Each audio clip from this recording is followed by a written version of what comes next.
Bismillahirrahmanirrahim. Assalamualaikum warahmatullahi wabarakatuh. Waalaikumsalam warahmatullahi wabarakatuh. Oke, sebelum kita masuk ya ke materi kita yang kedua atau yang baru, saya mengingatkan untuk coba login ya di Sinau. Nanti Sinau itu bakal jadi tempat ya pengganti Classroom mungkin di semester depan ya. Atau mungkin semester depan. Kalian masih ada di sini ya. Jadi kalian bisa coba nanti Unjani pakai sistem itu. Jadi mulai coba registrasi minggu depan kita mulai informasi-informasi seperti materi dan yang lainnya kita coba alihkan ke Sinau gitu ya. Nggak semua dosen memang karena ini masih uji coba yang kedua ya. Jadi hanya beberapa dosen saja. Oke. Pertanyaan pertama ya. Silakan seperti biasa ditulis nama daninnya bagi yang mau jawab. Oke. Pertanyaan pertama ya. Kenapa ada pajak internasional? Silakan.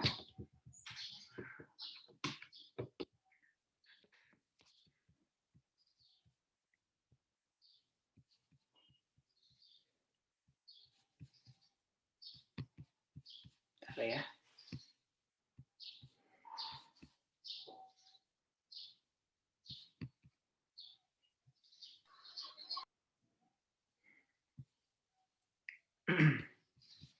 Persiapan dulu tulis.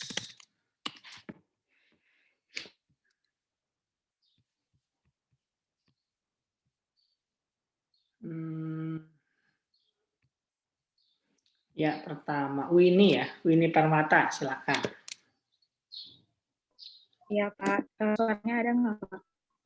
Suaranya ada, jawabannya yang belum ada.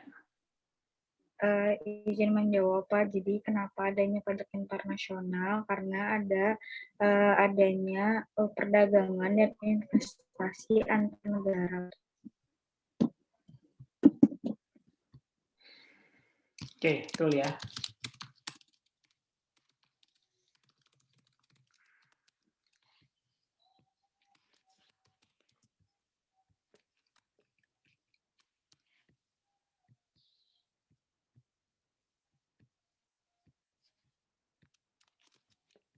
Oke, pertanyaan berikutnya ya.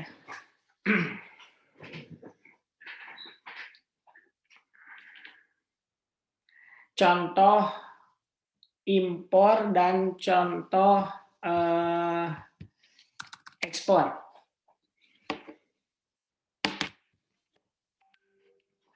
Muhammad Rofi.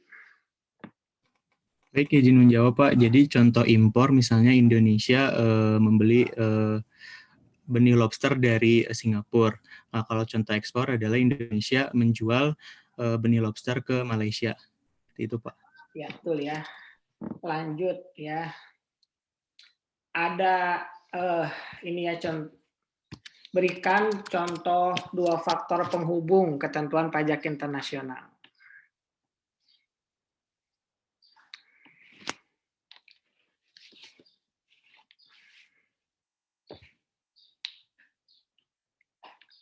Anissa, silahkan. Kan penghubung faktor pajak internasional itu ada dua ya Pak, ada yang personal sama yang objektif. Kalau misalnya personal itu orang asal dari negara mananya, kayak misalnya dia berasal dari Amerika. Lalu kalau misalnya objektif itu keberadaan penerimaan sumber aktivitasnya, misalnya orang tersebut menerima penghasilan dari negara Australia, begitu bukan Pak? Yang berhak memajakinya siapa kalau pakai faktor yang pertama sama yang kedua?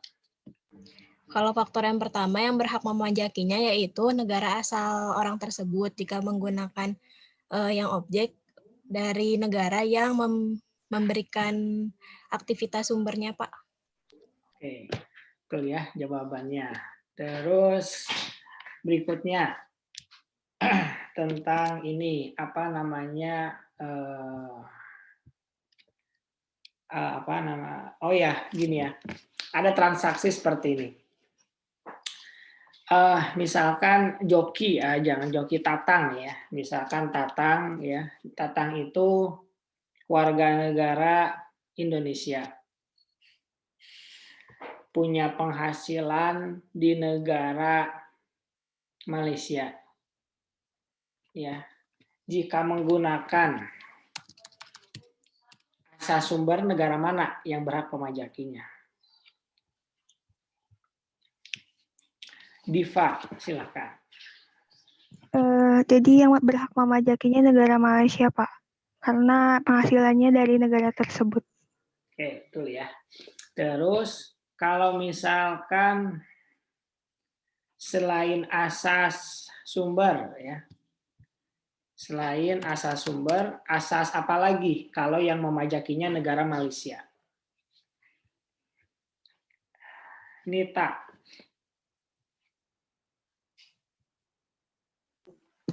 Selain asas sumber, berarti asas teritorial, ya Pak. Ya, betul. Sekarang kalau misalkan yang memajakinya Indonesia ya, sebutkan dua asasnya. Citra. Asas domisili sama asas kewarganegaraan. Ya, betul ya. Oke, itu review kita ya, materi yang lalu lah. Ya, sekarang kita masuk ke materi yang baru tentang domisili fiskal. Sebelumnya ada yang mau ditanyakan dulu tentang materi pertemuan pertama kemarin.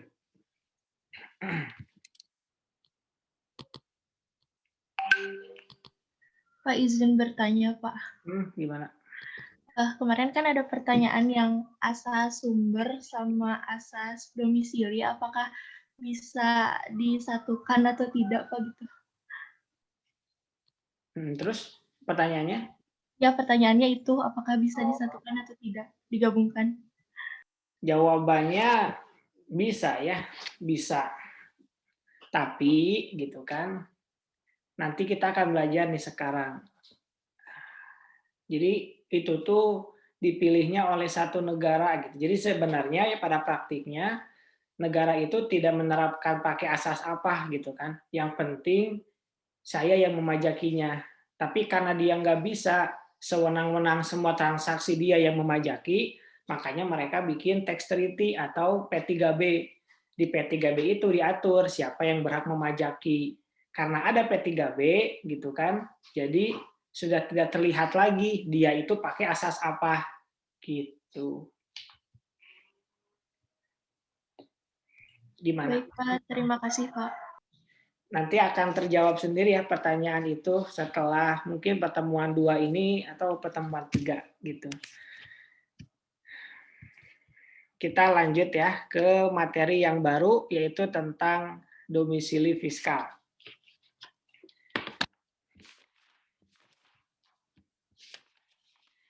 Coba kita minta Rizka Adianti untuk membaca domisili fiskal. Silakan.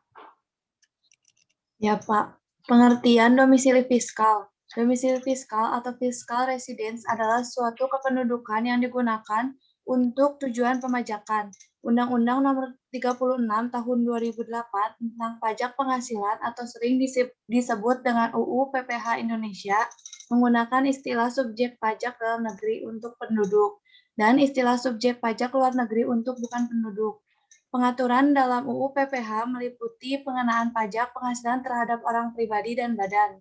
Menurut ketentuan pasal 1 ayat 2 Undang-Undang Nomor 6 Tahun 1983 tentang ketentuan umum dan tata cara perpajakan, sebagaimana telah diubah dengan Undang-Undang Nomor 16 Tahun 2009 atau sering disebut UU KUP, orang pribadi dan badan yang menurut ketentuan perpajakan ditentukan untuk melakukan kewajiban perpajakan disebut wajib pajak.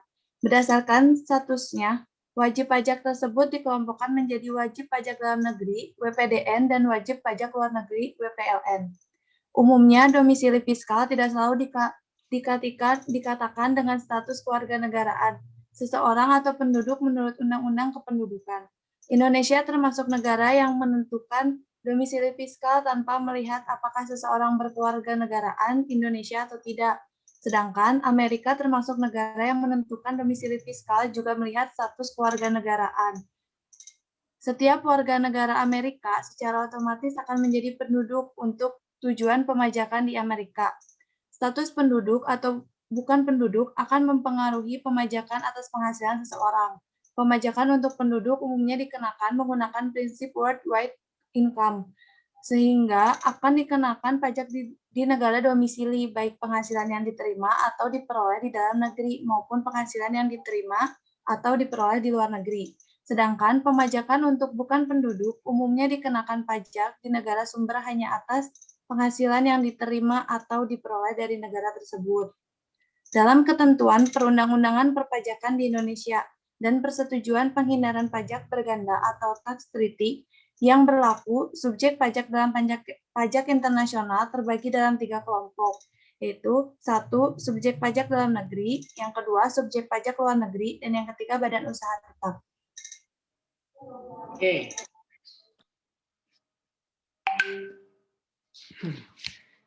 Coba Irawati ya.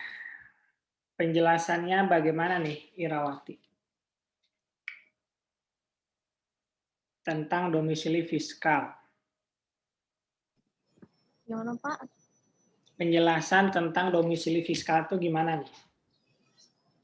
Jadi domisili fiskal itu suatu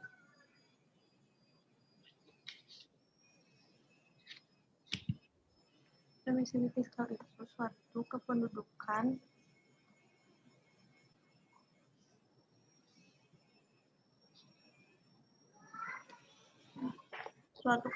yang digunakan untuk tujuan pemajakan. Jadi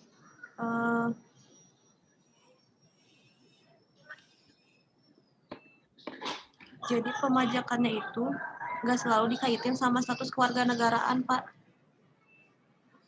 Oke.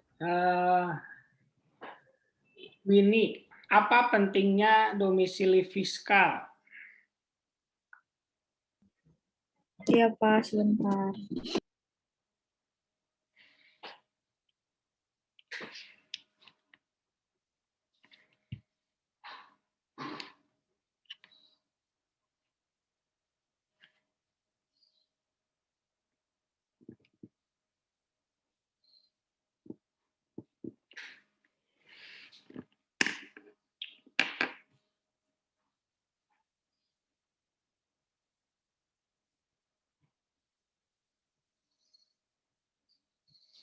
Apa pentingnya?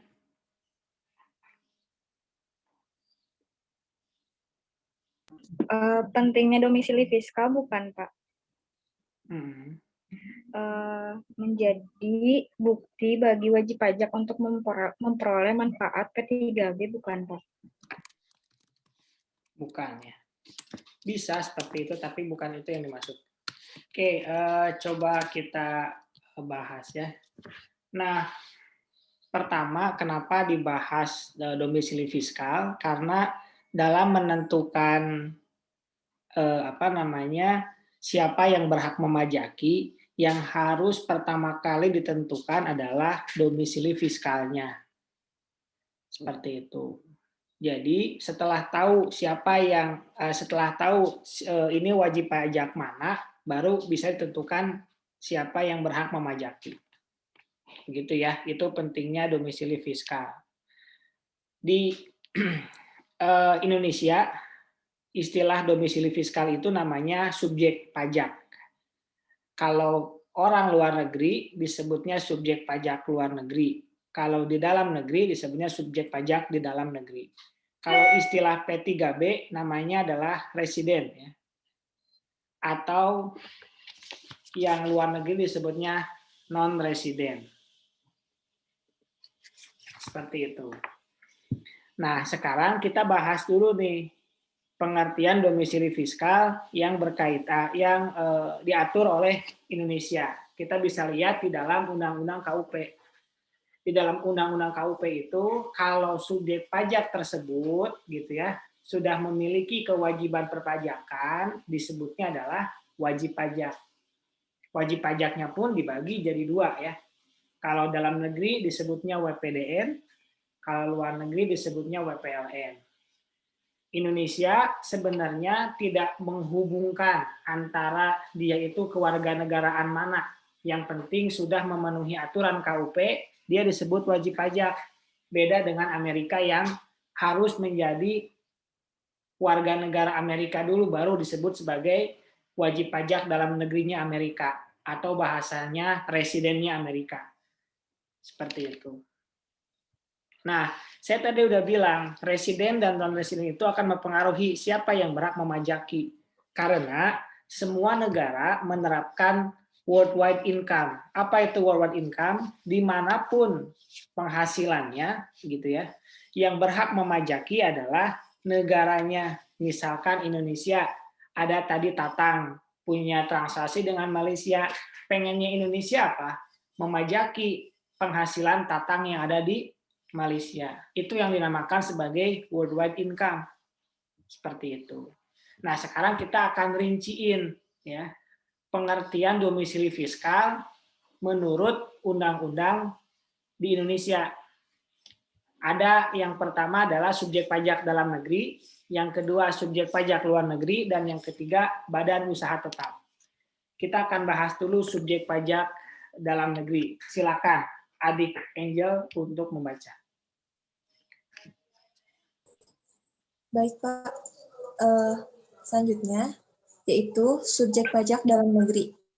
Subjek pajak berdasarkan Pasal 2 Undang-Undang Nomor 36 Tahun 2008 adalah yang pertama, orang pribadi, yang kedua, warisan yang belum terbagi sebagai satu kesatuan yang berhak, yang ketiga, badan, yang keempat, bentuk usaha tetap atau BUT, merupakan subjek pajak yang perlakuan perpajakannya dipersamakan dengan subjek pajak badan.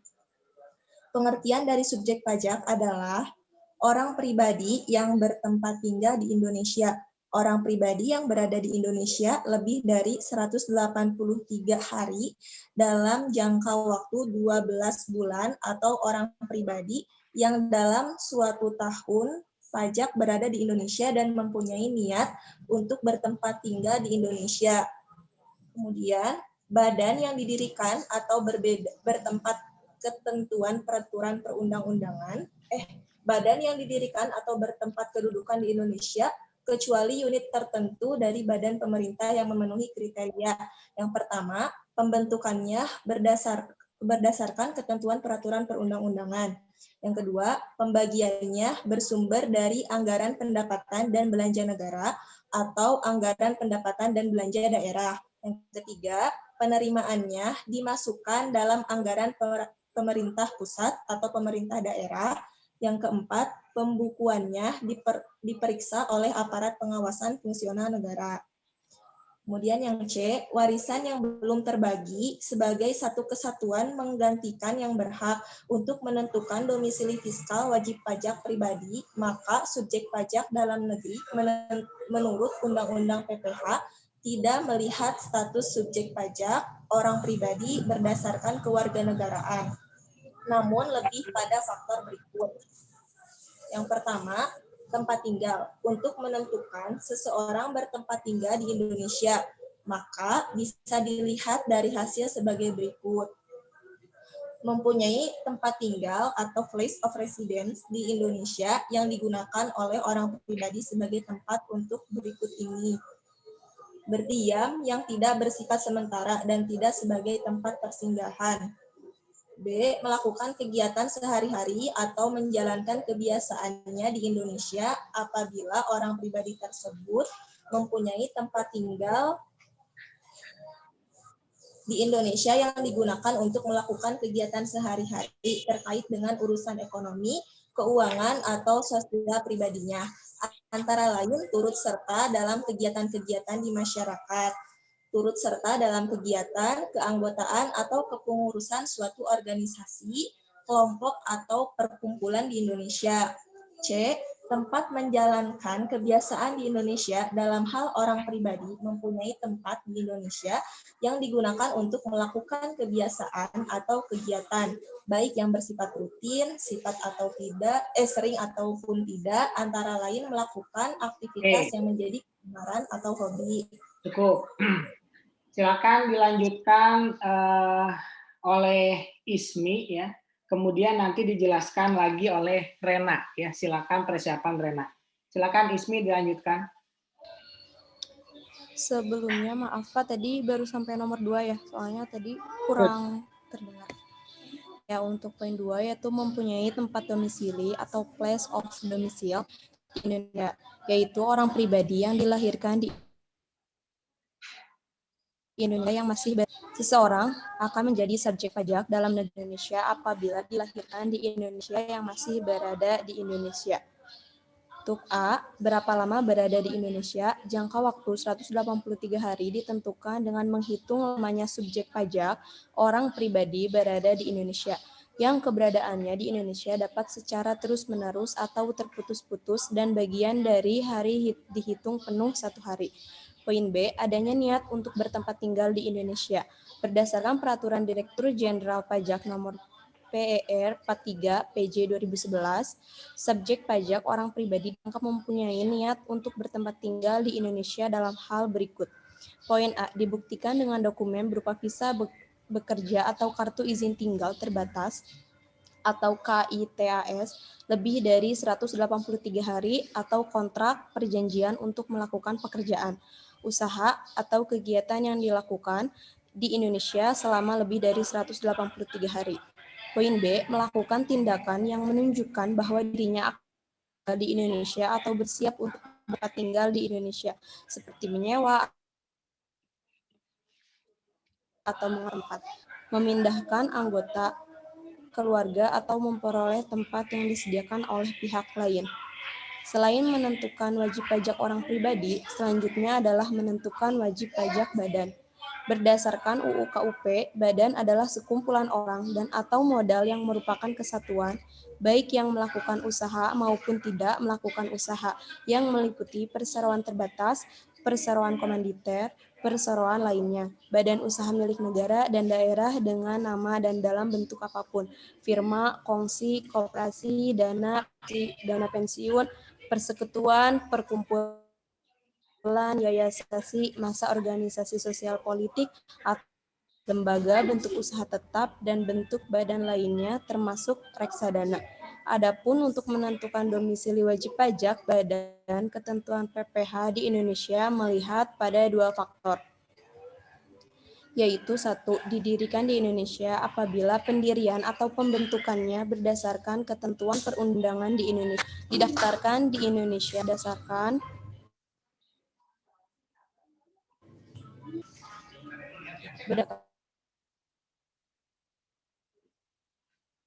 Indonesia. Kedua, kedudukan di Indonesia dengan memenuhi harapan mempunyai tempat kedudukan berada di Indonesia sebagaimana tercantum dalam akta pendirian tanah, mempunyai kantor pusat di Indonesia, mempunyai tempat kedudukan pusat administrasi dan atau pusat keuangan di Indonesia, mempunyai tempat kantor pimpinan yang berada di Indonesia. Silakan lanjut. Pimpinan yang berada di Indonesia yang melakukan pengendalian, pengurusnya melakukan pertemuan di Indonesia untuk membuat keputusan strategis dan pengurusnya bertempat tinggal atau berdomisili di Indonesia. Oke. Sudah Pak. Ya. Silakan Rena ya.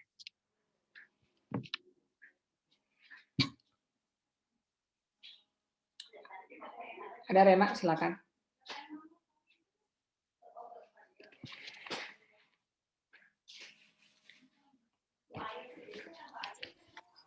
Mempunyai tempat domisili. Alamat tempat domisili adalah alamat tempat tinggal sekarang yang dapat berbeda dengan alamat yang terdapat dalam kartu penduduk. Terus seseorang akan menjadi subjek pajak dalam negeri. Ada 2. Yang pertama, berapa lama dia di Indonesia dalam jangka waktu 183 hari. Yang kedua, adanya niat untuk bertempat tinggal di Indonesia berdasarkan Peraturan Direktur Jenderal Pajak Nomor per 43 per PJ 2011.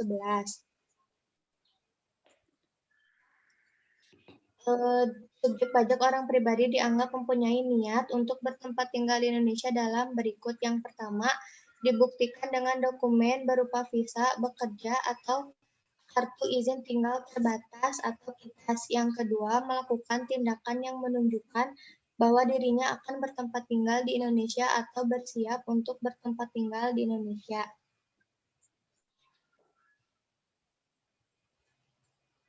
Selain menentukan wajib pajak orang pribadi, selanjutnya adalah menentukan wajib pajak badan. Berdasarkan UKUP, badan adalah sekumpulan orang dan atau modal yang merupakan kesatuan.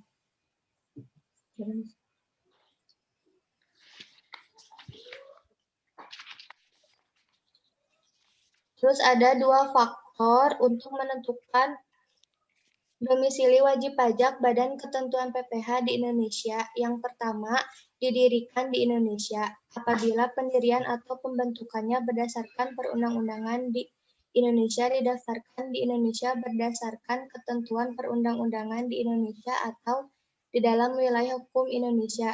Faktor yang kedua ada bertempat kedudukan di Indonesia dengan memenuhi harapan mempunyai tempat kedudukan berada di Indonesia sebagaimana tercantum dalam akta pendirian tanah. Oke. Berikutnya ya, kita akan bahas subjek pajak dalam negeri. Sebenarnya di dalam P3B juga sama, ada subjek pajak dalam negeri, ada luar negeri, ada BUT gitu ya. Tapi kita rinciin dulu yang subjek pajak dalam negeri yang ada di Indonesia.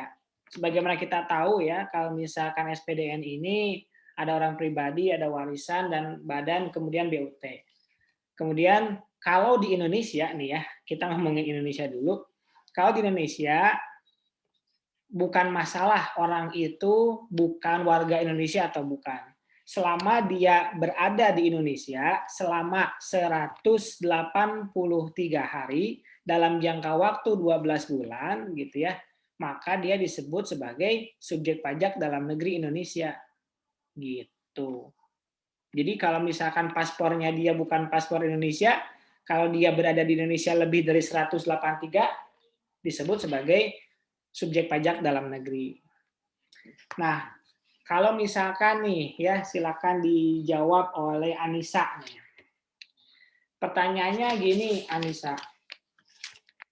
Kalau misalkan namanya Joki gitu ya, Joki ini warga negara Malaysia ya. Dia itu warga negara Malaysia. Dia punya pekerjaan di Indonesia. Datang ke Indonesia itu sekarang tanggal berapa? 4 Maret ya. 4 Maret 2021. Kemudian pekerjaan itu selesainya tanggal 17 Agustus 2021. Pertanyaannya, ya, Tuan Joki atau Mr. Joki ini disebut sebagai SPDN atau SPLN, Anissa? Kalau misalnya dari 4 Maret ke 17 Agustusnya itu 2021, Pak? Ya, sama, 2021. Berarti kan kurang lebih masih di bawah 180 hari ya Pak, karena cuma 5 bulan. 5 bulan jadi, berapa hari? 5 bulan 13 hari. Nah, 5 bulan 13 hari. Jadi 155 hari Pak. Dari 4 Maret ke 17 Agustus. Jadi dia termasuknya SPLN karena masih kurang dari 183 hari. Oke, coba ya kita hitung ya. Bulan Maret. Maret berapa hari berarti?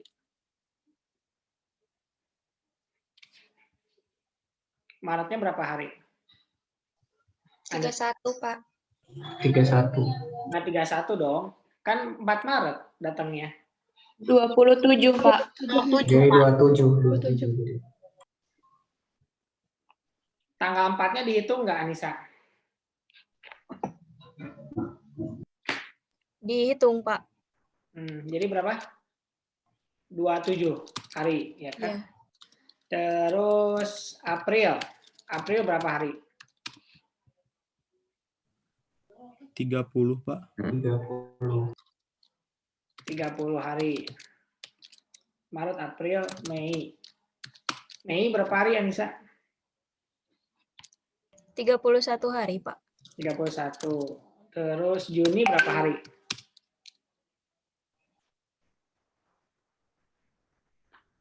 Anissa? 30 hari, Pak. 30. Juli? 31 hari. 31. Agustus?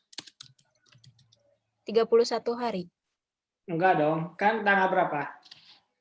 Iya, Pak. 14. 17 hari. 17. Jadi total berapa?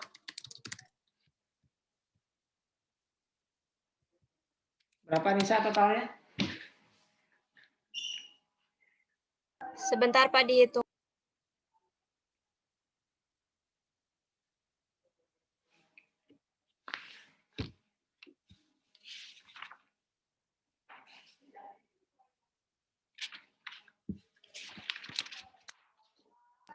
...166 hari, bukan, Pak? 166 hari. Iya. Jadi Jadi kan masih kurang dari 183 hari, Pak. DN apa LN? LN. LN. Ya, betul ya. Jadi Mr. Joki ini masih SPLN. Gitu. Oke. Nah, sekarang SPLN itu meskipun Tuan Joki 166 hari ya di Indonesia, dia itu bisa jadi subjek pajak dalam negeri. Caranya gimana, Alauddin?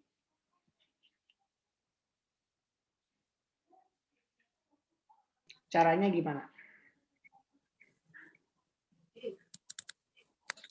Ada, Alauddin?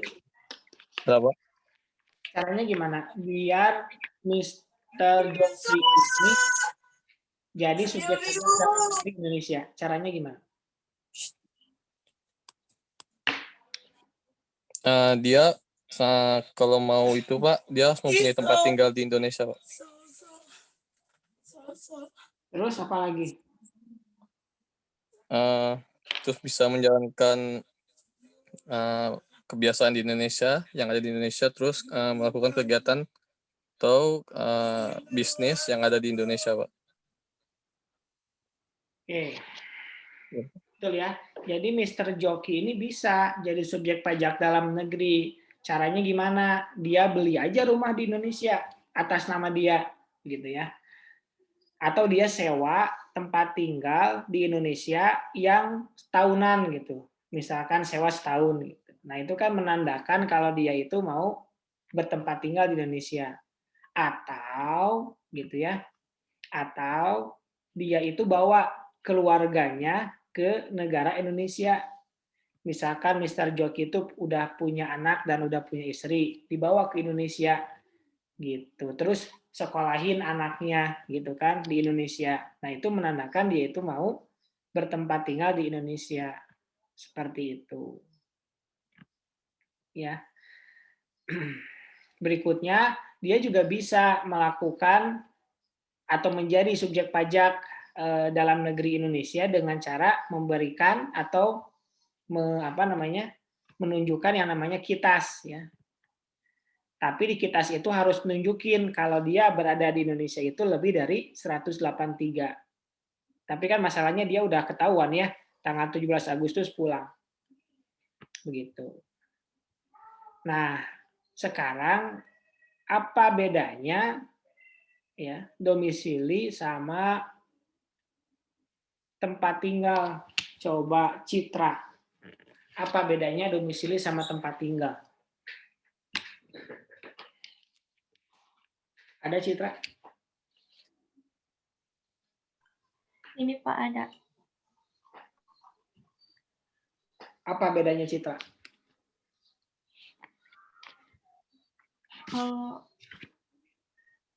Maaf ya Pak kalau salah. Ya nggak apa-apa.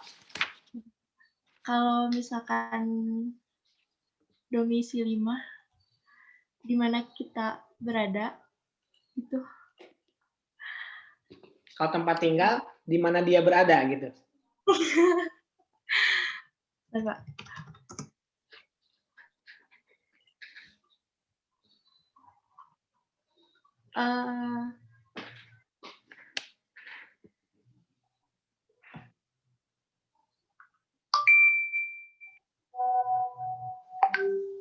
Kalau domisili mah tempat lahirnya bukan, Pak. Kalau tempat tinggal. Kalau tempat tinggal gimana?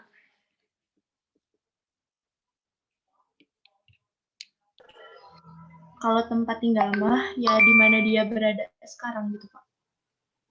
Oke. Nah, sebenarnya ya kalau misalkan tempat tinggal itu biasanya tertulis di KTP, ya itu tempat tinggal, ya itu tempat tinggal. Kalau domisili, ya tempat kita itu berada. Tadi kalau katanya siapa Citra gitu. Jadi kayak misalkan Citra itu KTP-nya di Cianjur misalnya ya, KTP-nya KTP Cianjur. Tapi selama 3,5 tahun berada di Cimahi. Nah, berarti Citra itu tempat tinggalnya di Cianjur, ya, domisilinya di Cimahi. Nah, seperti itu. Kalau di Indonesia, ya, yang dilihat itu apanya? Tempat tinggalnya atau domisilinya? Nah, yang dilihat adalah domisilinya, ya. Nah, domisili itu bisa dibuktikan dengan punya tempat tinggal, gitu. Oke. Nah, itu untuk yang orang pribadi, ya. Sekarang kita lihat kalau misalkan untuk yang badan. Kalau yang untuk yang badan lebih gampang lagi, ya. Ada 2 faktornya. Yang pertama, si badan itu harus didirikan di Indonesia, gitu. Jadi kalau didirikan di Indonesia itu buktinya apa? Akta perusahaannya akta perusahaan Indonesia, alamatnya alamat Indonesia. Kan kalau mau bikin perusahaan harus punya alamat dulu, gitu. Meskipun perusahaannya perusahaan online ya, makanya kalian kalau ada ini ya di Jakarta itu ada tower gitu ya. Towernya itu misalkan cuman 4 lantai, tapi isinya tuh ada ribuan perusahaan ya, gitu. Karena perusahaannya online semua gitu. Itu boleh ya. Yang penting berkeberadaan di Indonesia. Kemudian yang keduanya harus bertempat kedudukannya di Indonesia gitu. Kalau boleh atau kalau bisa sih punya tempat kedudukannya di Indonesia. Gitu ya. Jadi yang pertama didirikan di Indonesia, yang kedua tempatnya di Indonesia. Udah itu disebut sebagai subjek pajak dalam negeri. Gitu. Kalau misalkan tidak didirikan di Indonesia, kemudian tidak bertempat kedudukan di Indonesia, dia berarti merupakan subjek pajak luar negeri. Caranya gimana biar dia itu menjadi subjek pajak dalam negeri? Caranya gimana? Coba Ferry. Caranya gimana nih? Dia itu wajib pajak badan, tapi tidak didirikan di Indonesia dan tidak bertempat kedudukan di Indonesia, tapi pengen jadi SPDN. Caranya gimana? Kalau bisnisnya kan di Indonesia itu bisa nggak? Bisnisnya iya maksudnya melaksanakan bisnisnya di Indonesia. Belum ya. Selain itu ada lagi? Dari caranya gimana?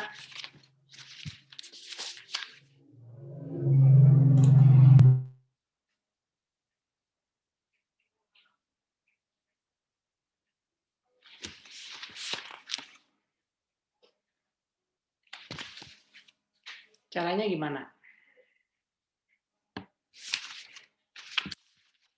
Mendirikan kegiatan usahanya di Indonesia boleh, itu bisa juga ya.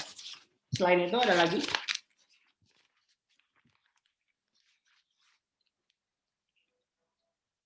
Yang melakukan kayak pertemuan di Indonesia untuk membuat keputusan strategis juga bisa nggak? Oke. Jadi ya kayak gitu jadi. Gimana ulangi lagi? Ya, jadi kayak melakukan pertemuan di Indonesia kan sebelumnya itu nggak berkedudukan di Indonesia, tapi seiring berjalannya waktu itu jadi kayak melakukan pertemuan di Indonesia buat membuat keputusan strategis gitu, biar bisa berdomisili di Indonesia gitu. Oke. Nah, kalau misalkan ya dia itu subjek pajak luar negeri tapi pengen jadi subjek pajak dalam negeri padahal dia tuh badan, caranya itu menjadi atau mendirikan yang namanya BUT ya, Badan Usaha Tetap. Nanti kita akan bahas itu. Jadi kan kita tuh pengen ada kegiatan di Indonesia, tapi kita pengen jadi SPDN ya, kita bisa mendirikan BUT seperti itu. Nanti kita akan bahas itu. Ya, ini bocoran aja ya. Oke, lanjut kita masuk ke subjek pajak luar negeri ya. Silakan ada yang mau tanyakan dulu sebelum kita lanjut ke subjek pajak luar negeri. Bapak izin bertanya. Ya. Kan kalau misalkan dia mau jadi subjek pajak dalam negeri itu, syaratnya itu harus punya rumah ya Pak ya di Indonesia. Nah kalau misalkan dia sewa kayak gitu bisa Pak? Tadi disebutin sewa juga boleh ya? Oh iya Pak, terima kasih Pak.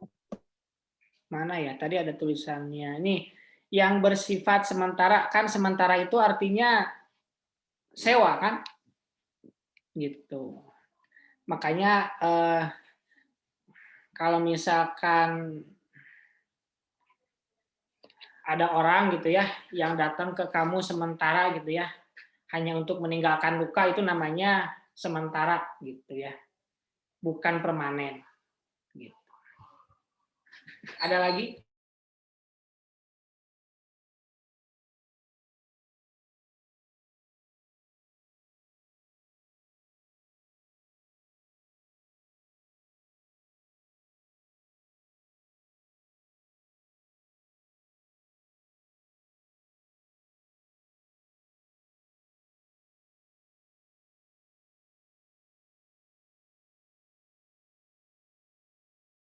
Oke, kalau ada lagi yang ditanyakan tentang subjek pajak dalam negeri. Kita lanjut ke subjek pajak luar negeri. Silakan dibaca oleh Siska, kemudian nanti dijelaskan oleh Tania. Subjek pajak luar negeri. Kriteria subjek pajak luar negeri adalah sebagai berikut. Pertama, orang pribadi yang tidak bertempat tinggal di Indonesia. Orang pribadi yang berada di Indonesia tidak lebih dari 183 hari dalam jangka waktu 12 bulan. Dan badan yang tidak didirikan dan tidak bertempat kedudukan di Indonesia yang menjalankan usaha atau melakukan kegiatan melalui bentuk usaha tetap di Indonesia. Yang kedua, orang pribadi yang bertempat tinggal, orang pribadi yang tidak bertempat tinggal di Indonesia, orang pribadi yang berada di Indonesia tidak lebih dari 183 hari dalam jangka waktu 12 bulan dan badan yang tidak didirikan dan tidak bertempat kedudukan di Indonesia yang dapat menerima atau memperoleh penghasilan dari Indonesia tidak dari menjalankan usaha atau melakukan kegiatan melalui bentuk usaha tetap di Indonesia. Wajib pajak luar negeri yang menerima atau memperoleh penghasilan dari Indonesia tidak dari menjalankan usaha atau melakukan kegiatan melalui BUT di Indonesia. Pemajakannya melalui mekanisme withholding tax, di mana pajak yang dikenakan terhadap wajib pajak luar negeri dipotong oleh wajib pajak dalam negeri Indonesia yang melakukan pembayaran. Badan sebagai wajib pajak yang telah memenuhi ketentuan subjektif dan objektif, meliputi badan sebagai wajib pajak dalam negeri WPDN dan sebagai wajib pajak luar negeri WPLN. Pembedaan WPDN dengan WPLN penting karena ketidaksamaan yuridikasi, hak dan kewajiban perpajakan antar mereka.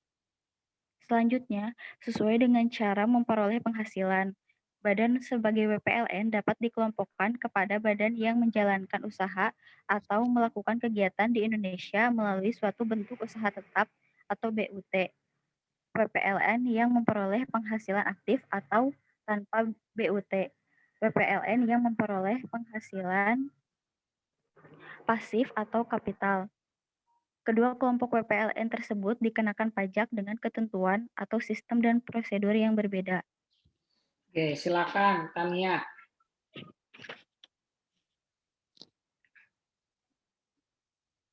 Iya Pak, bentar Pak.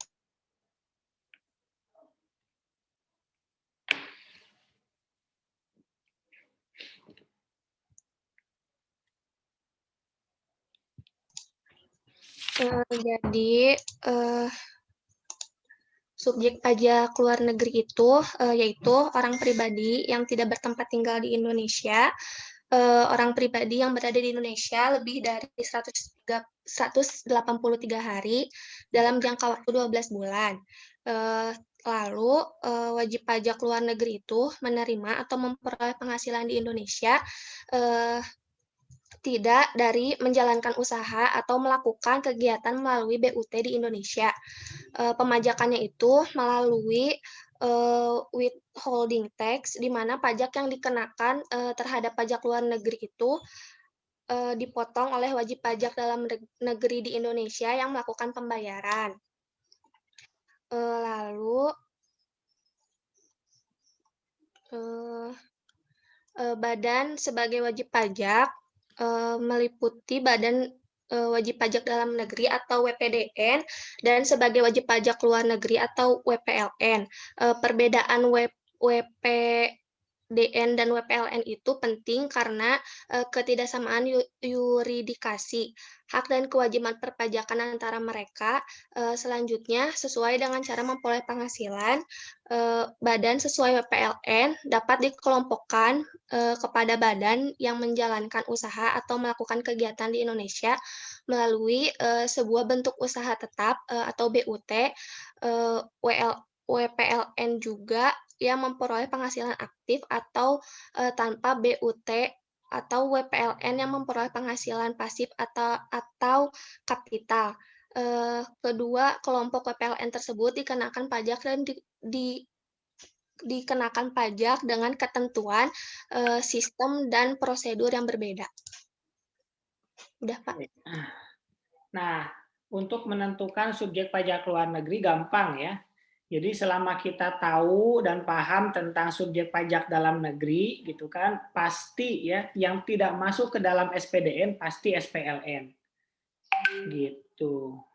Nah, sekarang saya mau nanya, ada nggak sih yang di Indonesia itu lebih dari 183 hari ya, tapi dia termasuk SPLN? Coba Luciana. Ada nggak Luciana?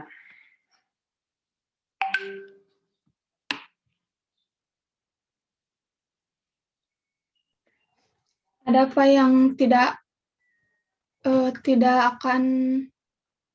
memiliki tempat tinggal atau dengan tujuan tidak akan mendirikan usaha, gitu kan? Tapi kan lebih dari 183 nih.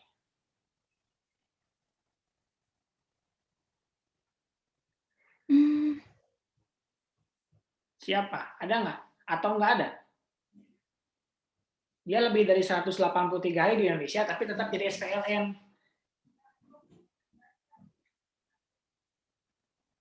Nggak ada. Nggak ada. Coba Jakiatul. Ada nggak Jakiatul? Iya, Pak. Ada nggak kira-kira yang kayak gitu? Bentar, Pak.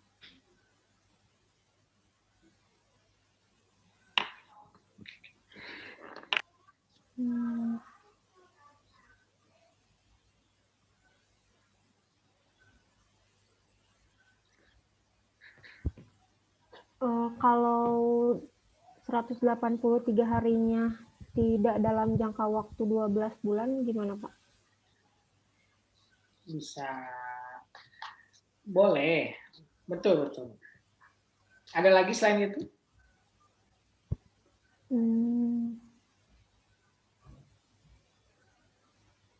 Nggak ada, Pak.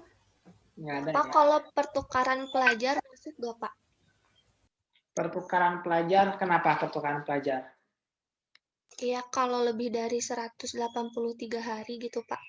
Masuk ke pajaknya atau enggak? Kalau pelajar, tergantung dia berapa hari di Indonesianya ya. Kalau misalkan lebih dari 183 hari, apakah dia subjek pajak dalam negeri? Jawabannya ya dia sebagai subjek pajak dalam negeri atau bukan ya?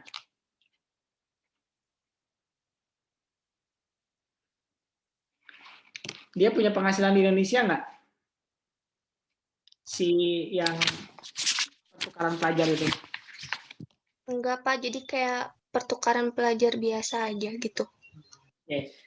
Nanti kita akan bahas itu ya. Jawabannya adalah ada ya. Ada yang lebih dari 183 hari ya di Indonesia, tapi dia itu bukan subjek pajak dalam negeri. Siapa itu? Diplomat ya. Diplomat itu kan di Indonesianya lama ya, lebih dari 183 hari, bahkan setahun, 2 tahun gitu ya. Tapi dia tetap sebagai subjek pajak luar negeri. Kenapa? Karena dia itu dikecualikan. Nanti kita akan bahas di nomor 5 ya. Seperti itu. Jadi ada. Terus masalah pertukaran pelajar tadi nanti kita akan bahas juga di sana. Jadi intinya ada. Ya. Pertanyaan berikutnya ya. Di sini kan ada withholding tax ya. Withholding tax itu apa? Salsa.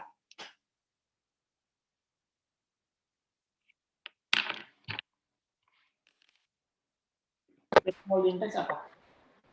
Iya Pak, bentar.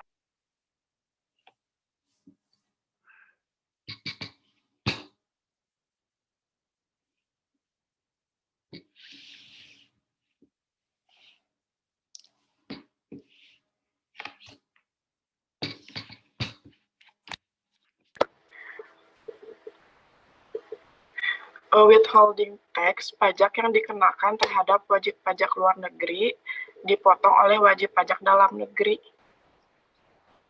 Oke. Bisa lah kayak gitu juga ya. Withholding tax itu dipotong oleh orang lain ya, maksudnya tuh. Sama kayak kita misalkan nanti kerja gitu ya, terus dapat penghasilan atau dapat gaji setiap bulannya. Gaji kita tuh dipotong oleh perusahaan, oleh pemberi kerja. Itu si perusahaan namanya withholding tax ya, dipotongin gitu. Sama kalau ada WP LN yang ada di Indonesia kita potongin. Nah, kita sebagai withholding tax seperti itu. Oke, lanjut ya, satu lagi tentang apa itu yuridikasi ya. Ini kan ada ketidaksamaan yuridikasi. Apa itu ketidaksamaan yuridikasi? Dea Destantia, silakan. Baik Pak, sebentar.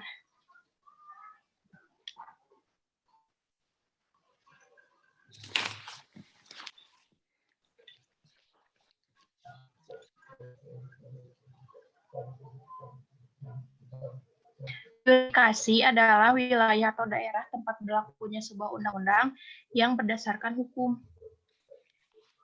Ya, betul ya. Yuridikasi itu hukum ya, hukum yang diberlakukan.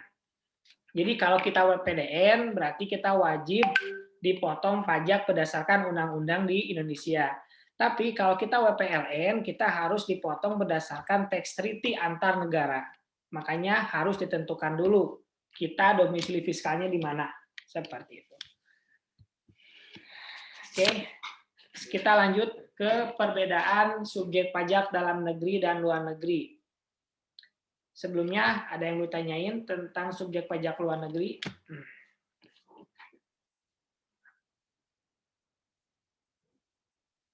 Kalau nggak ada, silakan dibaca oleh Nur Andini ya. Kemudian dijelaskan oleh Gina. Silakan.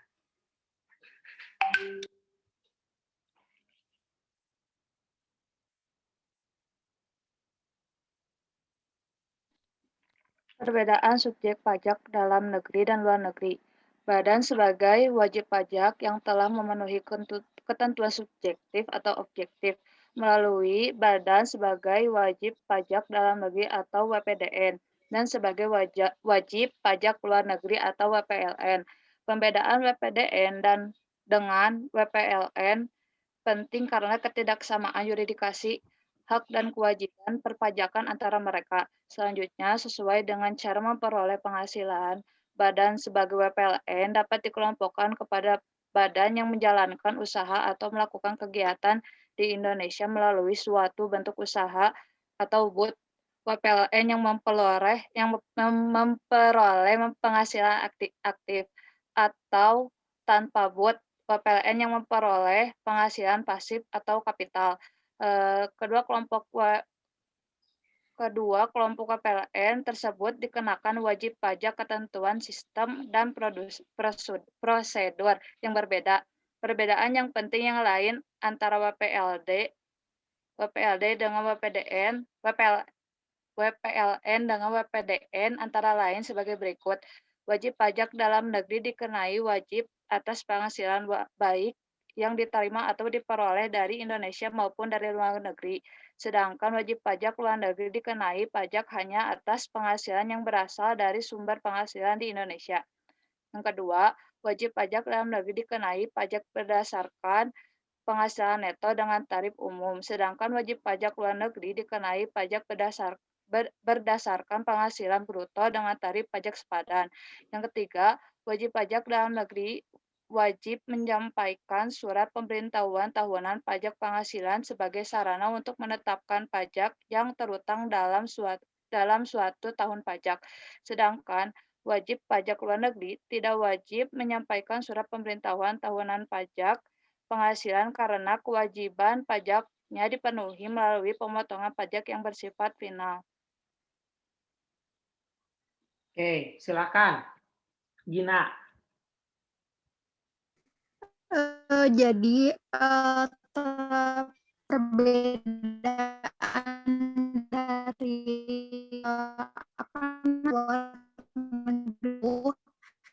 dilihat dari indikasinya hak dan kewajiban antar mereka.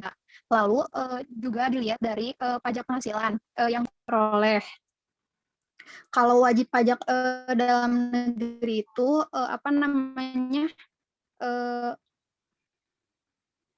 wajib pajak dalam negeri dikenakan pajak atas penghasilan baik yang diterima atau diperoleh, sedangkan wajib pajak luar negeri dikenakan pajaknya hanya atas penghasilan yang berasal dari sumber penghasilan di Indonesia. Lalu wajib pajak negeri dikenakan pajak berdasarkan penghasilan neto dengan tarif umum, sedangkan wajib luar negeri dikenai pajak berdasarkan penghasilan bruto dengan tarif pajak sepadan.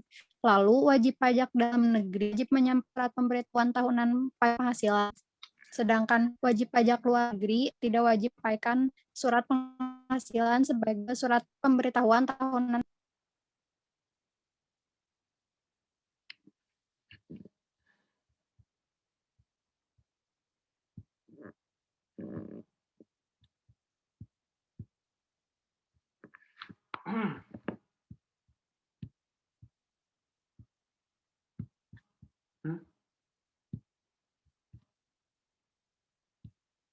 Menghilang.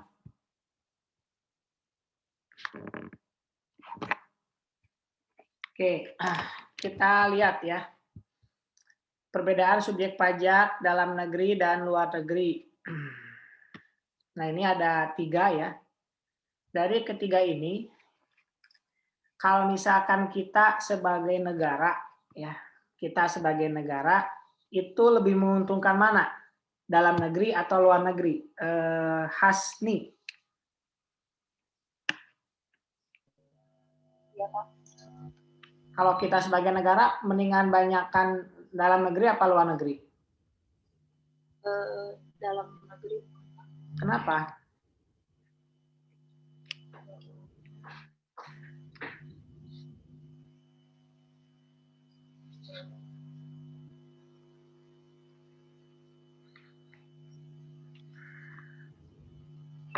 Kenapa?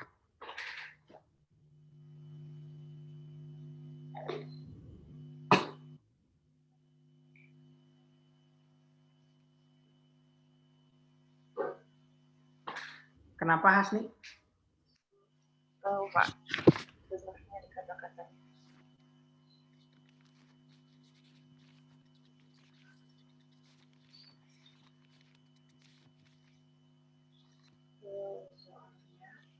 Kalau wajib pajak dalam negeri, si penghasilannya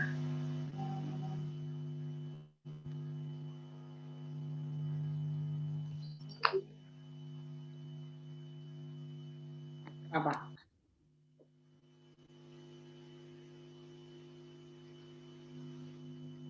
soalnya tarifnya normal daripada pajak luar negeri, bukan wajib pajak luar negeri. Oke, kalau misalkan itu ya, kalau misalkan subjek pajak dalam negeri dan luar negeri itu bagus mana nih buat negara? Jawabannya adalah lebih bagusan subjek pajak dalam negeri ya. Kenapa? Karena yang pertama, kalau subjek pajak dalam negeri itu potensi pajaknya lebih banyak. Ya kan? Nggak cuma transaksi atas penghasilan aja. Kalau misalkan kalian kan termasuk subjek pajak dalam negeri. Pada saat kalian punya penghasilan, kalian dipotong pajak. Terus pada saat kalian membeli barang kena pajak atau jasa kena pajak, dipotong PPN. Terus kalian makan di restoran, kalian kena pajak restoran. Habis pulang dari restoran, kalian nonton di bioskop, ada pajak hiburan. Habis nonton, kalian karaokean, ada pajak karaoke. Kemudian kalian masuk ke tempat wisata, ada pajak retribusi taman bermain. Jadi potensi pajaknya besar dibandingkan dengan subjek pajak luar negeri seperti itu, ya. Nah, sekarang kita balik nih pertanyaannya nih buat Nita Nurahmi. Kalau misalkan kita sebagai wajib pajak nih, kan tadi sebagai negara tuh ya. Kalau kita sebagai wajib pajak itu lebih baik menjadi subjek pajak dalam negeri atau luar negeri, Nita? Lebih baik jadi luar negeri, Pak. Kenapa? Soalnya dikenai pajaknya hanya atas penghasilan yang berasal dari sumber penghasilannya. Jadi tarifnya berapa? Kenapa, Pak? Tarifnya berapa kalau luar negeri? Kalau luar negeri itu yang itu kan, Pak, sesuai sepadan yang itu bukan, Pak? Iya, berapa sepadan teh? Lupa. Luar negeri itu kan PPh pasal 26 ya, tarifnya 20%. Kalau subjek pajak dalam negeri berapa persen?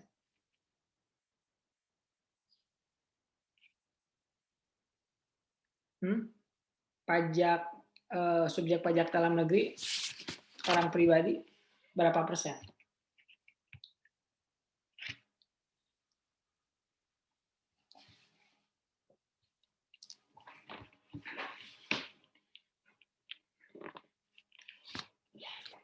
PPh 21 berapa PPh 21? Itu tarif itunya ya, Pak, sesuai penghasilannya. Apaan tuh? Yang PPh 21 itu gimana penghasilannya kan, Pak? Iya. Berapa persen? 0 sampai 50 juta, 5%. Yang itu kan, Pak? Iya. Jadi gedean mana tuh tarifnya? Gedean luar negeri. Jadi enakan yang mana? Yang dalam negeri. Soalnya tarifnya kecil. Jadi gimana jawabannya? Kalau kita sebagai wajib pajak, enakan dalam negeri apa luar negeri?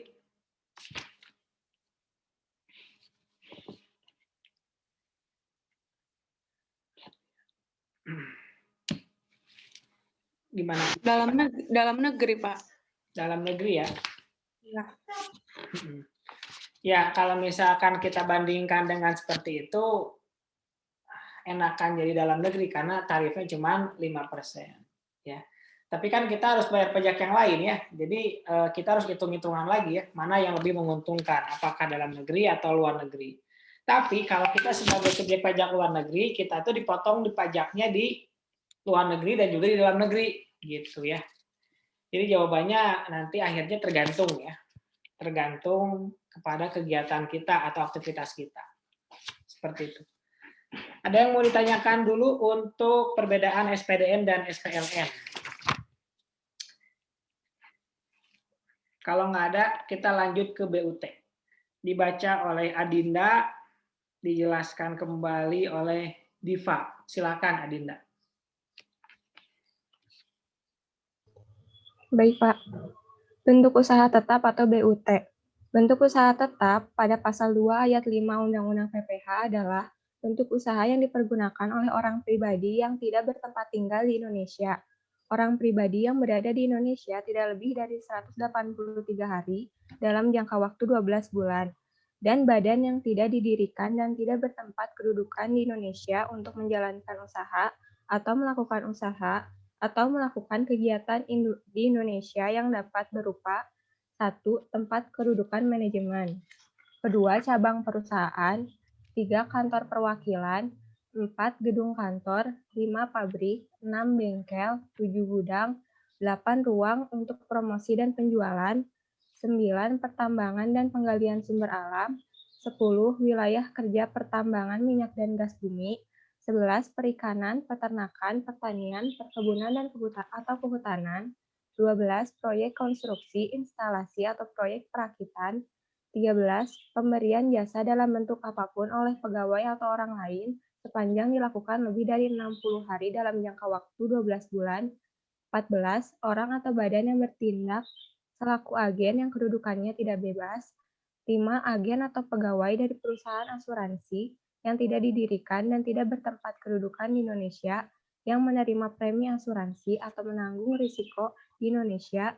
16. Komputer, agen elektronik, atau peralatan otomatis yang dimiliki, disewa, atau digunakan oleh penyelenggara transaksi elektronik untuk menjalankan kegiatan usaha melalui internet.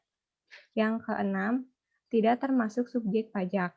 Cukup. Yang tidak termasuk BUT dulu ya. Nah, tadi kan udah dibahas. Kalau misalkan ada wajib pajak badan ya, tapi dia itu kurang dari 183 hari. Lalu, bagaimana yang harus dilakukan? Dia bisa membuat BUT. Diva, silakan jelaskan lagi, Diva. Baik, Pak. Ya, jadi BUT menurut pasal 2 ayat 5 Undang-Undang PPH merupakan bentuk usaha yang digunakan oleh orang pribadi yang tidak bertempat tinggal di Indonesia atau orang pribadi yang berada di Indonesia kurang dari 183 hari dalam jangka waktu 1 tahun, kemudian badan yang tidak didirikan dan tidak berkedudukan di Indonesia untuk menjalankan suatu usaha, kemudian badan yang melakukan kegiatan di Indonesia yang berupa tempat kedudukan manajemen, lalu ada juga gedung kantor, dan yang lainnya seperti kantor perwakilan, suatu cabang perusahaan, pabrik maupun bengkel. Kemudian ada juga seperti kegiatan perikanan, peternakan, pertanian, kemudian ada pemberian jasa, agen atau pegawai komputer dan alat elektronik dan perangkat otomatis yang lainnya. Seperti itu, Pak. Oke, ya. Jadi kalau misalkan tadi ya pengen jadi WPDN tapi kurang dari 183, ya berarti kita tinggal mendirikan BUT. Tapi pasti ya ada tujuan kalau mendirikan BUT itu buat menjalankan aktivitas di negara Indonesia. Makanya nantinya pemajakannya itu untuk BUT sama dengan wajib pajak badan. Gitu. Oke, kita lanjut ke tidak termasuk subjek pajak. Ati untuk membaca, kemudian Muhammad Lutfi untuk menjelaskan. Silakan Ati. Yang keenam, tidak termasuk subjek pajak. Yang tidak termasuk subjek pajak menurut Undang-Undang PPH adalah sebagai berikut. 1. Kantor perwakilan negara asing. Yang kedua, pejabat-pejabat perwakilan diplomatik dan konsulat atau pejabat lain dari negara asing dan orang-orang yang diperbantukan kepada mereka yang bekerja dan bertempat tinggal bersama-sama mereka dengan syarat bukan warga negara Indonesia dan di Indonesia tidak menerima atau memperoleh penghasilan di luar jabatan atau pekerjaannya tersebut, serta negara bersangkutan memberikan perlakuan timbal balik. Oke, silakan. Muhammad Lutfi. Jadi yang tidak termasuk sebagai subjek pajak di sini, menurut Undang-Undang PPH, yang pertama kantor perwakilan negara asing, kedua pejabat perwakilan diplomatik dan konsulat atau pejabat lain dari negara asing, dan orang-orang yang diperbantukan kepada mereka yang bekerja pada dan bertempat tinggal bersama-sama mereka. Mungkin untuk contohnya di sini, kalau duta besar sama diplomat termasuk kali apa ya? Iya.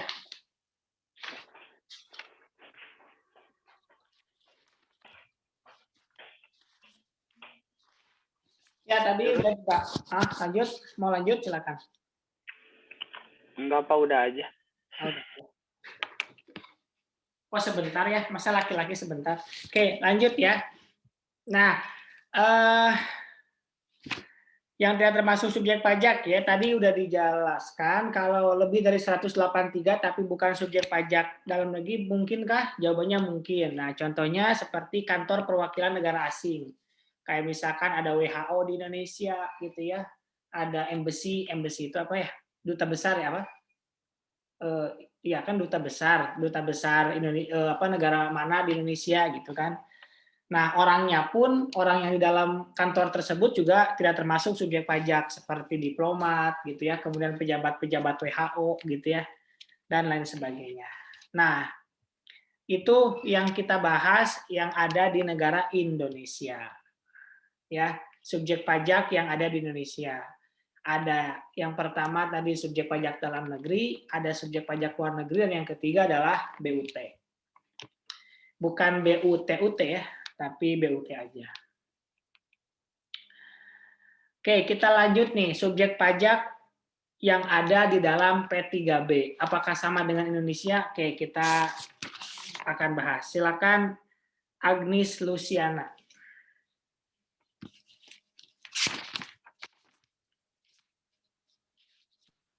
Subjek pajak P3B.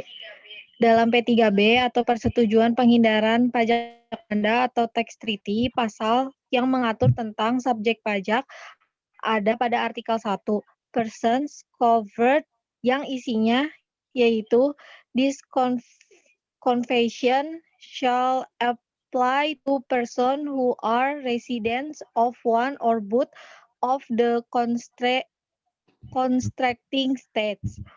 Pokok dari ketentuan dari pasal 1 adalah mengatur mengenai siapa saja yang bisa atau yang dapat menggunakan atau mendapatkan manfaat dari P3B.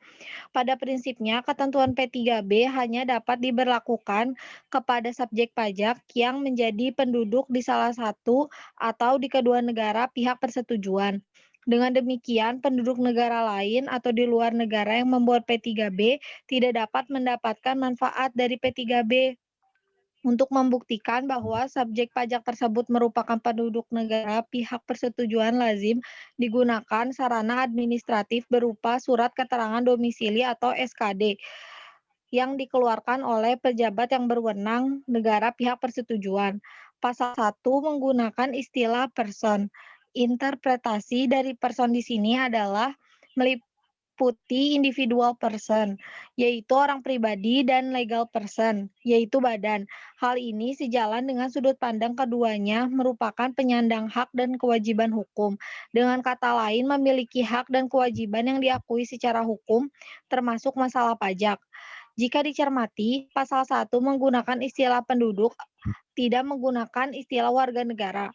Penentuan status penduduk untuk tujuan pajak bisa berbeda dengan status penduduk untuk tujuan pajak bisa berbeda dengan status penduduk untuk tujuan kependudukan atau kewarganegaraan. Kriteria seseorang menjadi penduduk untuk tujuan pajak ditentukan dari status kewarganegaraan. Contohnya, dalam Undang-Undang PPH di Indonesia, seseorang dianggap sebagai subjek pajak dalam negeri Indonesia tidak melihat kewarganegaraannya. Kriteria subjek pajak dalam negeri di Indonesia ditentukan oleh faktor di luar kewarganegaraan, yaitu domisili, keberadaan, dan niat. Faktor domisili yaitu apabila di Indonesia lebih dari 183 hari dalam jangka waktu 12 bulan. Sedangkan faktor niat apabila orang pribadi dalam suatu tahun pajak berada di Indonesia dan mempunyai niat untuk bertempat tinggal di Indonesia.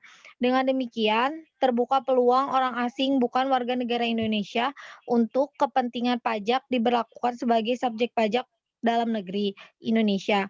Sebagian negara-negara di dunia menentukan status penduduk untuk tujuan pajak dengan menggunakan faktor warga negara. Namun, ada negara yang menentukan status penduduk untuk tujuan pajak dengan mempertimbangkan faktor kewarganegaraan. Contohnya adalah Amerika Serikat. Negara ini menganut asas kewarganegaraan, di mana setiap warga negara Amerika Serikat dianggap sebagai subjek pajak dalam negeri Amerika Serikat. Lebih lanjut, jika diperhatikan, pasal 1 juga tidak menentukan istilah wajib pajak. Istilah wajib pajak maknanya terlalu luas karena meliputi pula pihak-pihak yang ditunjuk sebagai pemotong atau pemungut pajak.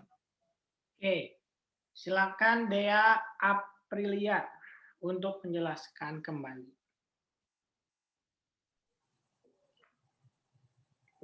Subjek pajak dalam P3B atau Persetujuan Penghindaran Pajak Berganda atau Tax Treaty, pasal yang mengatur tentang subjek pada artikel 1%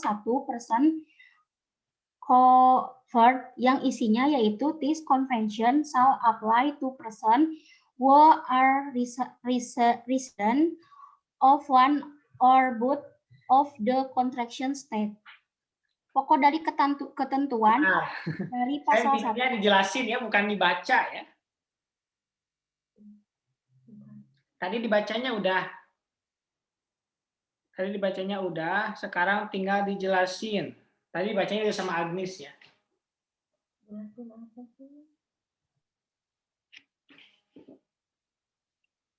Gimana penjelasannya, Dea? Sebentar, Pak.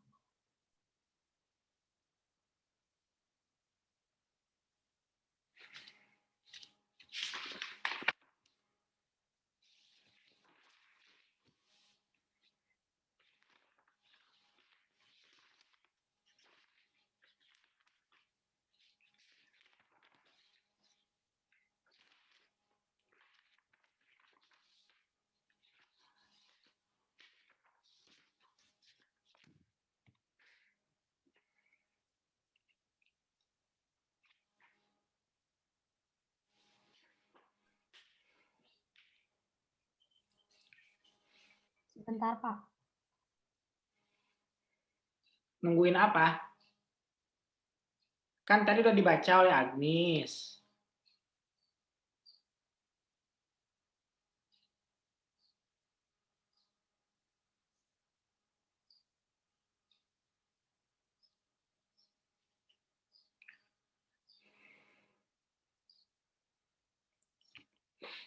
Gimana?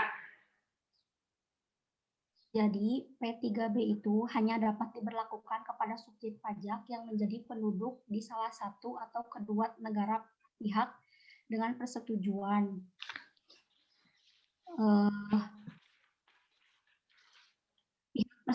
Persetujuannya yang lazim digunakan menggunakan sarana administrasi berupa surat keterangan domisili atau SKD. SKD dikeluarkan oleh pejabat yang berwenang pada negara pihak persetujuan.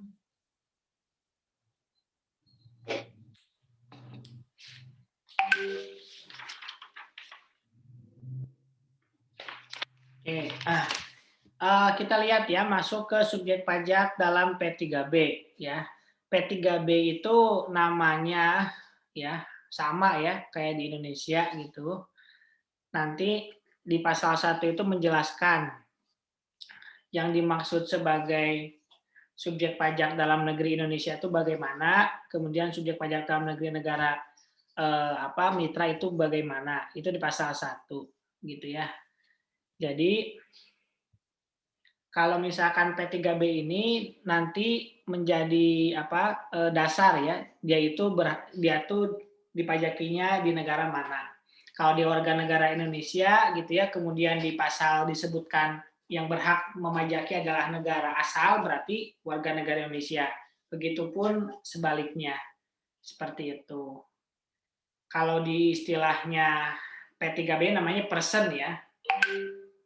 Ada yang individual person, ada yang legal person. Gitu ya. Kemudian istilah di P3B itu bukan wajib pajak ya, tapi residen ya. Jadi residen, bukan wajib pajak.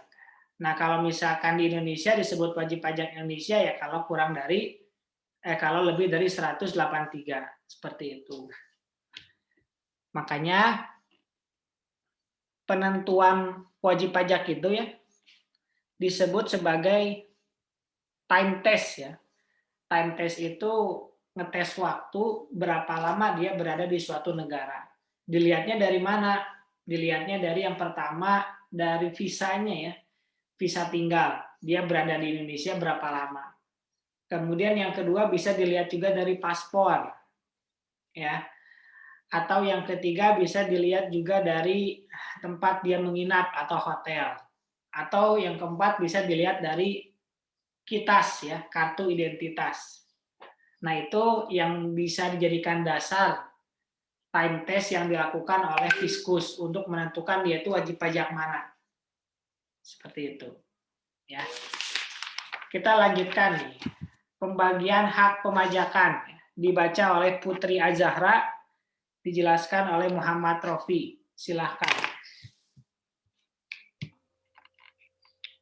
Pembagian hak pemajakan. Penghindaran pengenaan pajak berganda dalam satu teks treaty terdapat metode dengan cara menggolongkan suatu penghasilan berdasarkan suatu penggolongan tertentu atau scheduler income dan menentukan hak pemajakan suatu negara atas jenis-jenis penghasilan yang dihasilkan dari penggolongan penghasilan tersebut. Maka dengan demikian hak pemajakan suatu negara atau suatu jenis penghasilan dengan jenis penghasilan lainnya dapat berbeda-beda.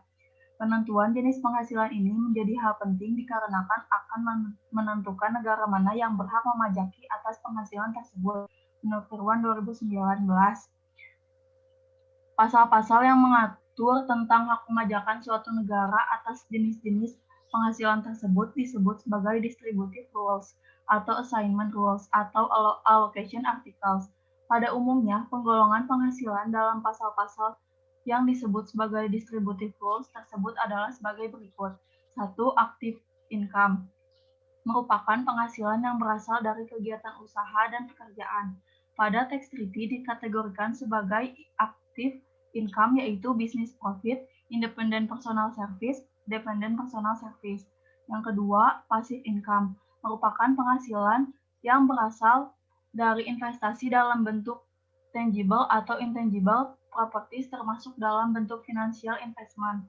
Pada teks treaty dikategorikan sebagai passive income adalah penghasilan dari harta tidak bergerak, dividen, bunga, royalti, capital gain, dan pensiun. Yang ketiga, ada other income, penghasilan lain-lain yang tidak termasuk dalam kategori active income dan passive income. Adapun pembagian hak pemajakan suatu negara berdasarkan distributive rules yang diatur dalam teks treaty pada dasarnya adalah sebagai berikut. Yang satu, hak pemajakan diberikan sepenuhnya kepada salah satu negara. Pada umumnya diberikan kepada negara di mana subjek pajak tersebut terdaftar sebagai subjek pajak dalam negeri atau resident state. Yang kedua, hak pemajakan dibagi antara negara domisili dan negara sumber penghasilan atau source state. Yang ketiga, model perjanjian yang digunakan di Indonesia adalah yang A, model OECD merupakan model P3B untuk negara-negara maju. Model ini mengedepankan asas domisili negara yang memberikan jasa atau menanamkan modal. Oke, cukup. Nice, coba dilanjutkan.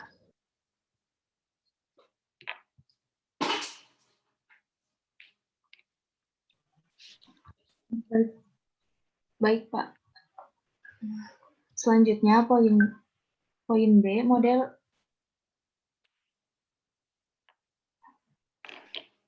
Untuk model ini lebih mengedepankan asas sumber penghasilan di mana pemajakan berada pada negara yang memberikan penghasilan.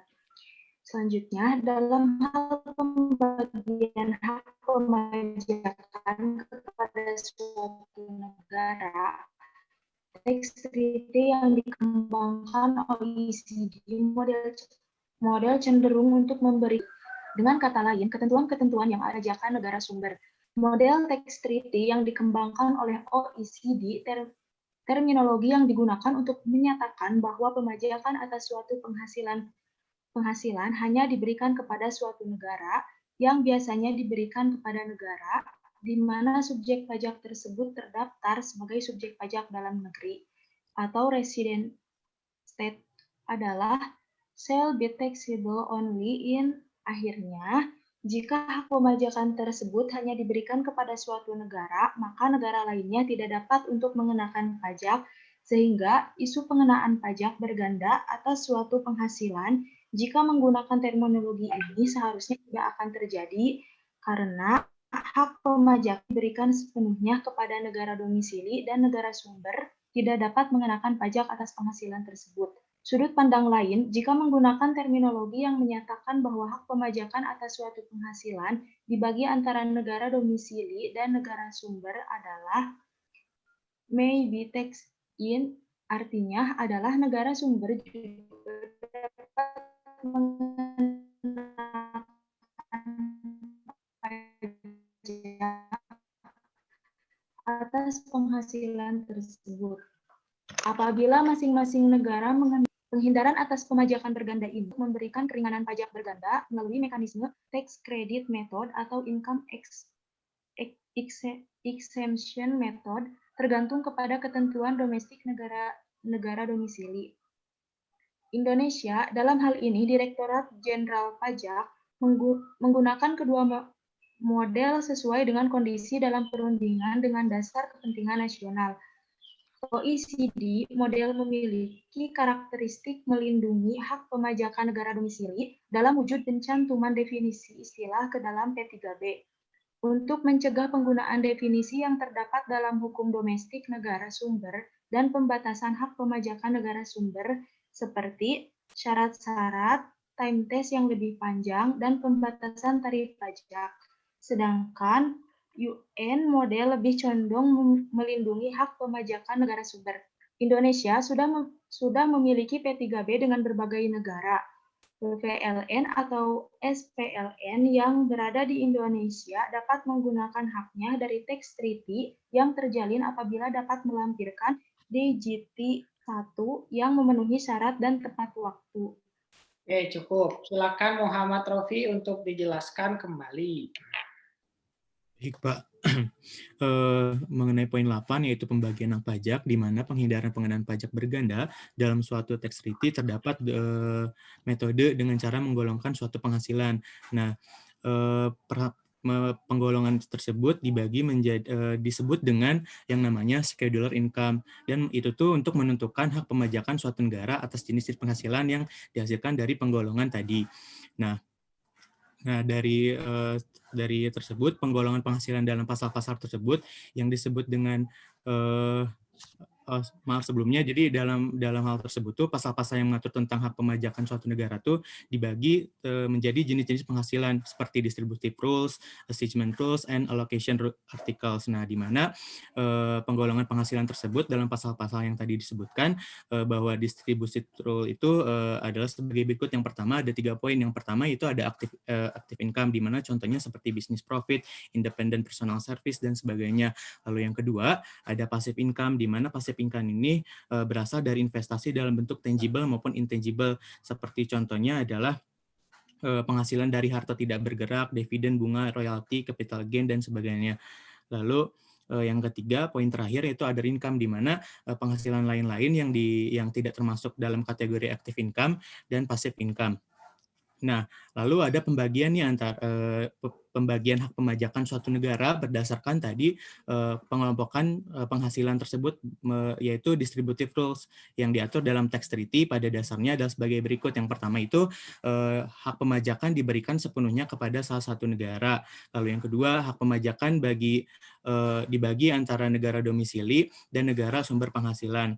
Nah, lalu yang ketiga itu ada model perjanjian yang digunakan di Indonesia, yaitu ada model OECD dengan model UN, di mana model OECD ini tuh digunakan untuk model P3P untuk negara-negara maju, dan sedangkan model UN ini digunakan untuk para negara-negara berkembang. Nah, dalam hal ini, model OECD ini tuh cenderung untuk memberikan hak pungutan pajak sebanyak mungkin kepada negara domisili. Dengan kata lain, yaitu ketentuan-ketentuan yang ada dalam distributive rules dimaksudkan untuk membatasi hak perpajakan negara sumber itu sendiri. Nah, dilihat dari Indonesia dalam hal ini, Indonesia menggunakan kedua model sesuai dengan kondisi dalam perundingan dengan dasar kepentingan nasional, di mana OECD model digunakan di Indonesia memiliki karakteristik seperti untuk melindungi hak pemajakan negara domisili dalam wujud istilah ke dalam P3B untuk mencegah penggunaan definisi yang terdapat dalam hukum domestik negara sumber dan pemberantasan untuk pemajakan sumber seperti syarat-syarat, TAMTES, dan time test yang lebih panjang. Nah, sedangkan untuk model UN yang digunakan di Indonesia sendiri itu lebih condong untuk melindungi hak pemajakan negara sumber. Seperti itu, Pak. Oke. Terima kasih. Nah, itu tentang pembagian hak pemajakan. Jadi nanti kita akan lebih lanjut menjelaskan ini dengan contoh P3B-nya ya. Jadi nanti kita akan buka P3B antara Indonesia dengan salah satu negara. Kita akan lihat siapa nih yang berhak memajaki. Kita akan bahas dulu tentang persennya gitu ya. Yang dimaksud sebagai wajib pajak dalam negeri Indonesia itu yang kayak gimana. Begitupun nanti si negara yang transaksi kita gitu. Terus nanti penghasilannya juga itu dilihat, penghasilannya ada yang active income, ada yang passive income, ada yang other income. Jadi beda jenis penghasilan, beda juga pajaknya. Kayak misalkan dividen. Oh, dividen yang berhak memajakinya adalah negara Indonesia.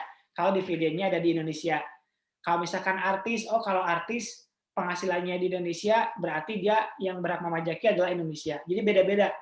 Gitu ya. Nanti kalau nggak salah ada sekitar 19 jenis penghasilan ya yang diatur di dalam P3B.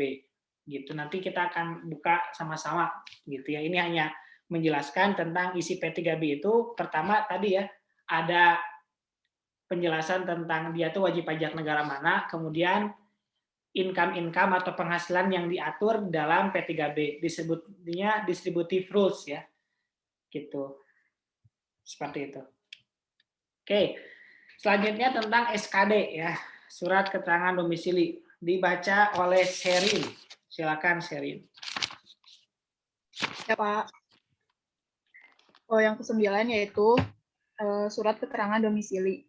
Untuk membuktikan bahwa seseorang telah menjadi penduduk di suatu negara, yaitu dengan menunjukkan surat keterangan domisili atau Certificate of Domicile yang ditandatangani oleh pejabat berwenang negara tersebut. Dengan memiliki surat keterangan domisili atau SKD, maka orang atau badan yang namanya tercantum dalam SKD akan mendapat perlindungan pajak sesuai dengan persetujuan P3B antara negara domisili dengan negara lainnya. Sehingga pemajakan atas penghasilan orang atau badan tersebut bukan berdasarkan undang-undang domestik negara lainnya, melainkan berdasarkan P3B. Hal ini diatur dalam Pasal 6 Peraturan Dirjen Pajak Nomor 10/PJ/2017 tentang tata cara penetapan persetujuan penghindaran pajak berganda. Persyaratan administratif yang harus dipenuhi bagi wajib pajak dalam negeri dengan SKD yaitu 1. Menggunakan SKD DGT 1 atau Form DGT 2. Yang kedua, diisi dengan benar, lengkap, dan jelas. Yang ketiga, ditandatangani atau diberi tanda yang setara dengan tanda tangan oleh WPLN sesuai dengan kelaziman di negara mitra atau yurisdiksi mitra P3B. Yang keempat, disahkan dengan ditandatangani atau diberi tanda yang setara dengan tanda tangan oleh pejabat yang berwenang sesuai dengan kelaziman di negara mitra atau yurisdiksi mitra P3B. Yang kelima, digunakan untuk periode yang tercantum pada SKD WPLN. Yang keenam, disampaikan oleh pemotong dan atau pemungut pajak bersamaan dengan penyampaian SPT masa paling lambat pada saat berakhirnya batas waktu penyampaian SPT masa untuk masa pajak terutangnya pajak. SKD dengan menggunakan form DGT1 atau DGT2 bisa digantikan dengan Certificate of Residence yang harus memenuhi ketentuan. Yang pertama, menggunakan bahasa Inggris. Yang kedua, berupa dokumen asli atau dokumen fotokopi yang telah dilegalisasi oleh kantor pelayanan pajak, tempat salah satu pemotong dan atau pemungut pajak terdaftar sebagai wajib pajak. Yang ketiga, paling sedikit mencantumkan informasi mengenai nama WPLN, tanggal penerbitan, dan tahun pajak berlakunya Certificate of Residence. Yang keempat, mencantumkan nama dan ditandatangani atau diberi tanda yang setara dengan tanda tangan oleh pejabat yang berwenang sesuai dengan kelaziman di negara mitra atau yurisdiksi mitra P3B. Format SKD yang diterbitkan tiap negara bisa berbeda-beda. Di Indonesia, dalam rangka penerapan P3B, Direktorat Jenderal Pajak membuat standarisasi format SKD untuk wajib pajak luar negeri. SKD wajib pajak luar negeri dibedakan dalam dua bentuk, yaitu Form DGT1 dan Form DGT2. Periode yang tercantum dalam SKPD WPLD paling lama 12 bulan. Oke, lanjutkan oleh Mira. Gunakan dalam hal berikut. 1. Wajib pajak luar negeri menerima atau memperoleh penghasilan melalui kustodian sehubungan dengan penghasilan dan transaksi pengalihan saham atau obligasi yang diperdagangkan atau dilaporkan di hubungan dan dividen. 2. Negeri bank. 3. Wajib pajak luar negeri yang berbentuk dana pensiun di negara mitra P3B Indonesia yang merupakan subjek pajak di negara mitra P3B Indonesia. Sedangkan form DGT1 digunakan untuk wajib pajak luar negeri lainnya. Dalam penerapan P3B, pemotong atau pemungut pajak harus melakukan pemotongan atau pemungutan pajak sesuai dengan ketentuan yang diatur dalam P3B. Dalam hal berikut ini: A. Penerimaan penghasilan bukan subjek pajak dalam negeri Indonesia. B. Persyaratan administratif untuk menerapkan ketentuan yang diatur dalam P3B yang telah dipenuhi. C. Tidak terjadi penyalahgunaan P3B oleh wajib pajak luar negeri sebagaimana dimaksud dalam ketentuan tentang pencegahan penyalahgunaan P3B. Sebagai bukti domisili fiskal pajak dalam negeri di Indonesia digunakan formulir SKD Form DGT7. Formulir ini isinya menetapkan bahwa wajib pajak adalah subjek pajak dalam negeri Indonesia sebagaimana dimaksud dalam Undang-Undang PPH dalam rangka memperoleh manfaat P3B di satu negara mitra P3B. SKD untuk wajib pajak dalam negeri dapat pula menggunakan formulir khusus yang diterbitkan oleh negara mitra P3B. Wajib pajak yang dapat memperoleh SKD adalah wajib pajak yang A. berstatus subjek pajak dalam negeri Indonesia sebagaimana dimaksud dalam pasal 2 ayat 3 Undang-Undang PPH. B. Memiliki NPWP. C. Bukan berstatus subjek pajak luar negeri termasuk bentuk usaha tetap sebagaimana dimaksud dalam pasal 2 ayat 4 Undang-Undang PPH. Oke. Nah, terakhir ya tentang SKD. Jadi SKD itu semacam surat sakti ya, agar kita tuh tidak dipajaki di negara yang tidak kita inginkan. Misalkan kita dianggap sebagai WPLN, wah kita bilang kita bukan WPLN nih SKD-nya, gitu ya. Jadi kita jadi WPDN. Ya seperti itu ya. SKD itu fungsinya. Adapun rinciannya kalian sudah baca sendiri, di mana ada DGT1 atau DGT2 gitu ya. Nanti isi dari DGT1 atau form DGT2 itu adalah pertama identitas kalian, gitu kan, nomor paspor dan lain sebagainya. Kemudian yang keduanya adalah kalian itu merupakan domisili mana ya, makanya disebutnya SKD atau surat keterangan domisili atau COD ya, Certificate of Domicile. Nah seperti itu. Oke, itu ya materi kita pada hari ini tentang domisili fiskal. Silakan. Barangkali ada yang mau ditanyakan tentang materi kita hari ini.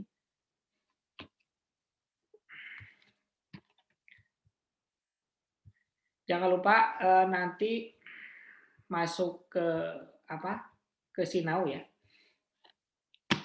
Terus nanti tugasnya akan dilampirkan di classroom ya. Nanti pengerjaannya sampai dengan hari Rabu ya. Sampai dengan hari Rabu. Oke.